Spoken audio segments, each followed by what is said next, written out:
here again with RHRSwag.com, a brand new addition to our 2021 Chevy Silverado build. We wanted to deck her out with a little bit of trim, and what better way to go than with Putco's Black Platinum door sill trim.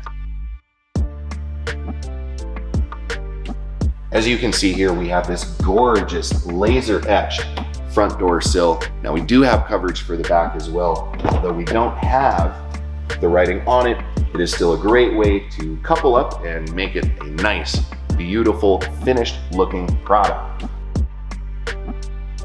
This is going to be a 304 stainless product, so as you do want to dress up your very first step into your vehicle, this is ensured that it's going to be there for a long time. UV resistant, scratch and ding resistant too. So no matter how many times you take a step into your vehicle, these door sill trim pieces will be there through thick and thin.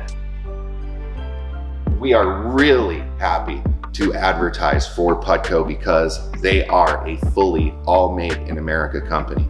These are built and born right out of Des Moines, Iowa. Let's say you don't have a Chevrolet. Don't worry, if you have a GMC or a Ford, Putco has the specific licensing rights to be able to add their insignia on your door sill trim. Check these out and more from Putco and join us at RHRSwag.com.